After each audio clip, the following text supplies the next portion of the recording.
Do you know what term I hate? Acquired taste.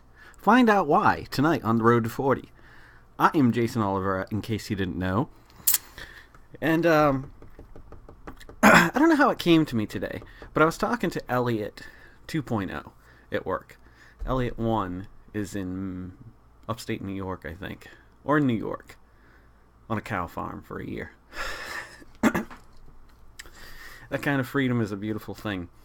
Not that I don't love my life, but it's nice to, when you're younger, you don't appreciate your immortality and your freedom until you get older, and you can look back and be like, I should have taken that trip. I should have done this. I should have done that. And shoulda, coulda, wouldas aren't good later on in life. They're bad. Bad, man. Bad. But it doesn't mean you can never fulfill them either. I like White Russians, in case you didn't know this. So, I like the flavor of them. I like Kahlua, or Ghetto Kahlua, and vodka mixed with milk. It's supposed to be cream, but I use milk, because it's cheaper. I didn't have to acquire a taste for it. Oh no, siree, Bob. Now, Scotch, on the other hand, I did, and I still don't really like it. This one is not bad. Aged 8 years. Islay Mist blended Scotch whiskey. Got a little map on the back. Something about this isn't so bad. Oh, yeah. It almost smells like a fruity Jack Daniels.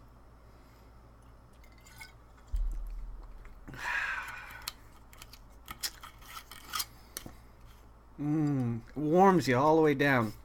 I could see, like, now I understand why there are alcoholic bums.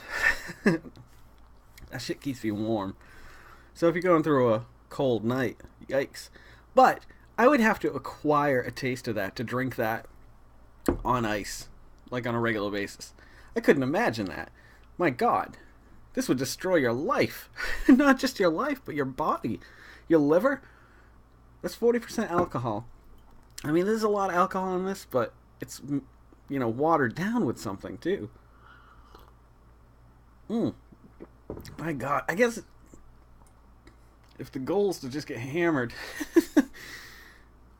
this will do the trick. Although, I will still say that this obviously isn't the best scotch I've ever had. There's a few that I want to try, but I'm too poor. And I'm hoping they just send me a bottle or 12. The Game Over Greggy show. They got like 13 bottles of Scotch whiskey. Hand selected for them for the show. Like, I think it was basically came down to 2 for all of them.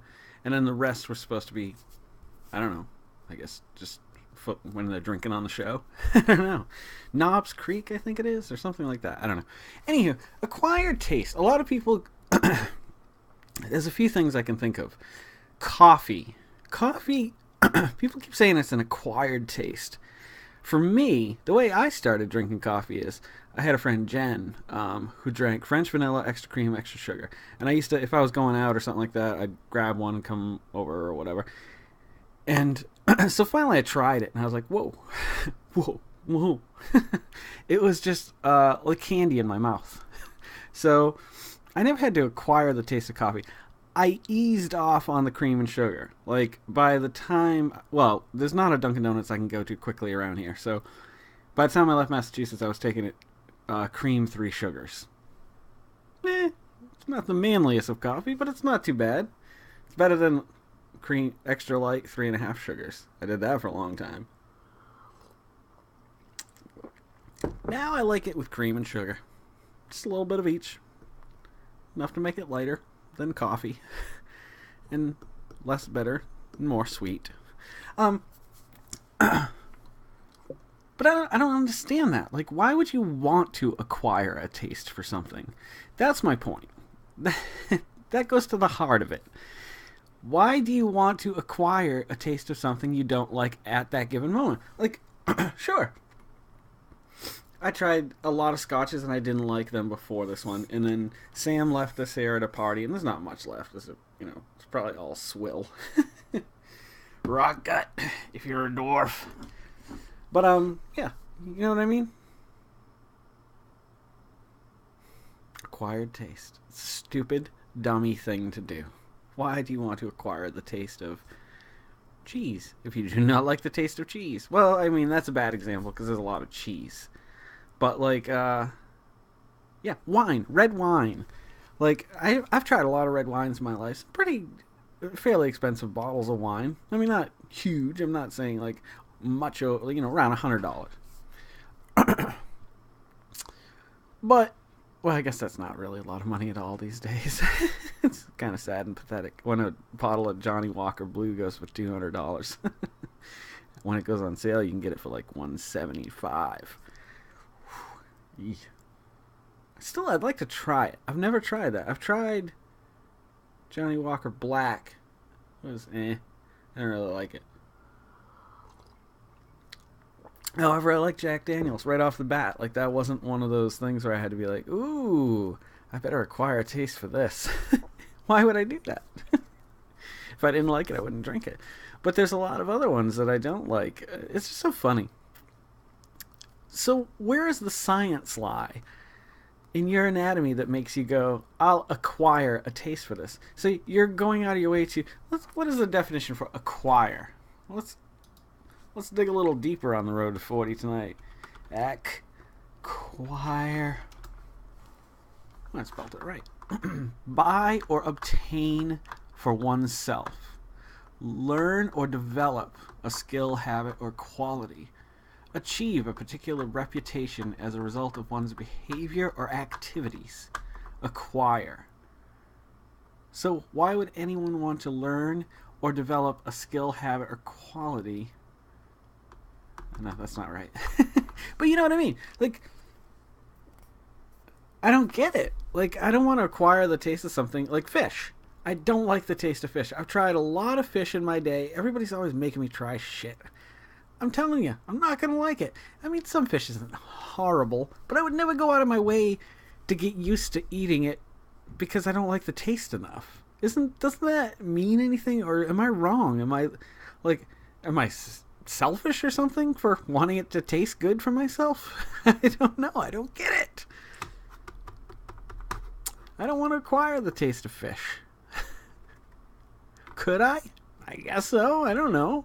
If I was on an island and all there was like fish, bananas, and coconuts, well, then I guess I would acquire the taste of fish, bananas, and coconuts. Although I like coconuts and I like bananas. Although I don't like coconuts. I like the flavor of coconut.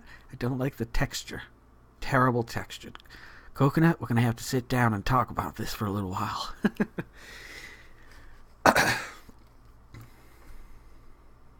What are your feelings on acquiring taste? Let me know what you think down below. Because, like, there's nothing I can think of that's worth acquiring a taste for. Unless you want to be a part of some certain society or something, I guess. I don't know. Well, we've rambled about that long enough now, haven't we? Let's dig into our book of questions. Okay. Oh, yes, we left off on this and I didn't know how to answer it.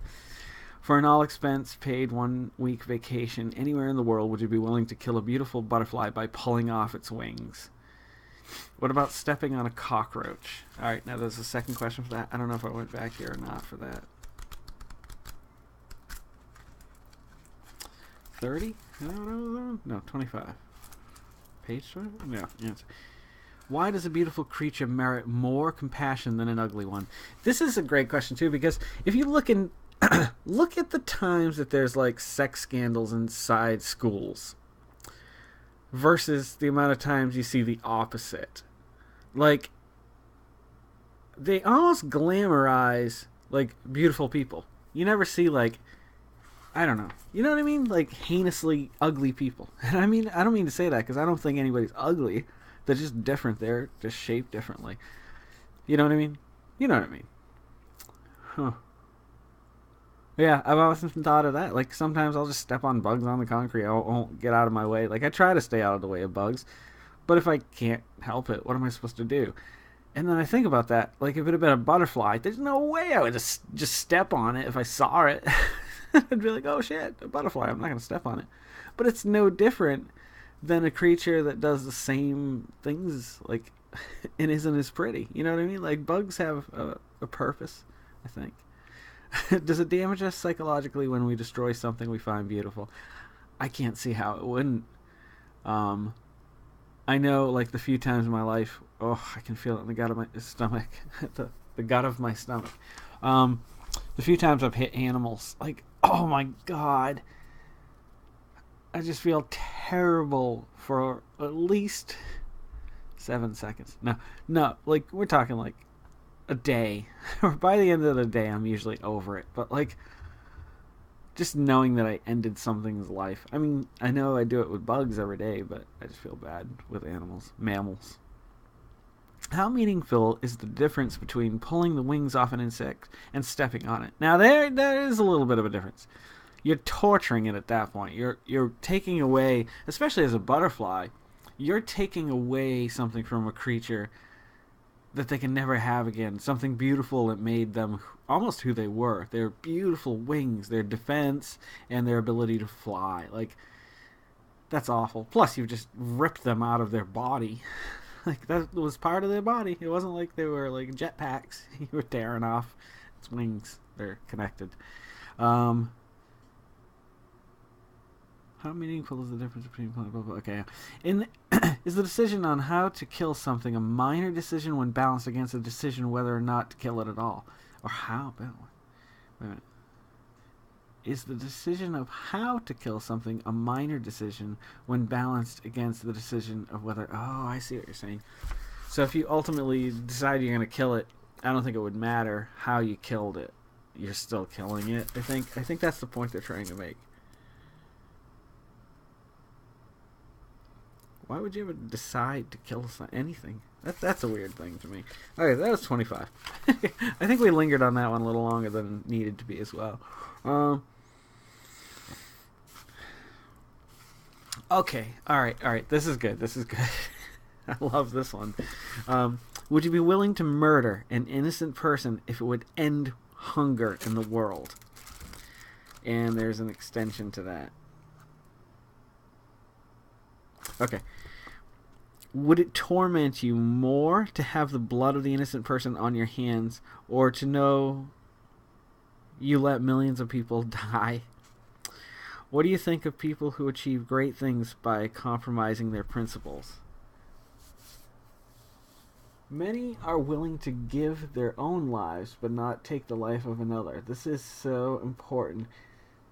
Is anything so important you would sacrifice your very soul for it? Whew, wow. If you have a soul. It's taking some liberties there. Would you be willing to murder an innocent person if it would end hunger in the world? You know, that I mean, it's a... Wow. It gets a deep question because on so many levels, too. Like, because you're the one, in the case right now, there are still millions of people dying around the world of hunger every day.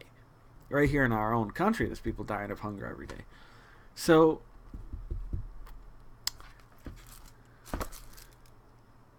would you be able to kill one innocent person, just a random person they decide for you, whoever these people are? What if it was a little kid? Like, what if it was like, okay, this kid's 5. If I kill him, I end world hunger. See, that changes everything. Like, I think knowing who it is and being the one that has to do it play the biggest part in that. Because if you could be like just one random person, I think most people would say yes. Because people die every day at every moment of stupid things. Like, God forbid it would happen to somebody else. I feel terrible, but I'm not a part of it. I'm not attached to it. I'm like, yeah, just do it. I don't care if I'm the person. Just do it. Like, because I think it's the greater good. I do, and it's hard to see it. Like, but it's sometimes you don't have a choice, man. Would it torment you more to have the blood of an innocent? I can't. What do you think of people who achieve great things by compromising their principles? I think they're spineless, and I hate that.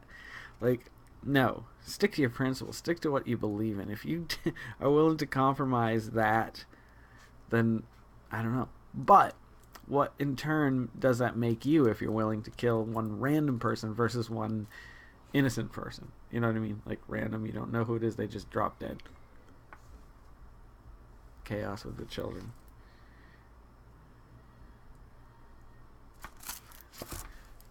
I'm going to go check that out on Road 40. You guys think about that for a minute, and we'll be back either later tonight or tomorrow. Sorry for that. Go ahead and make somebody smile tomorrow. Don't forget to. Let's make the world a little better place so we can all live together happily. A little bit happier, a little bit peacefuler. More peaceful, sorry. Peacefuler. Make yourself a better person tomorrow than you were today. Right now. It doesn't have to be tomorrow. Let's make the world spin a little bit happier together, you and I. I know sometimes that just sounds cheesy, but I mean it. Okay, so you guys have a great night. Thank you for always coming back, and I'll hopefully be back again tonight to wrap this up. If not, then I'll see you tomorrow night. Thanks.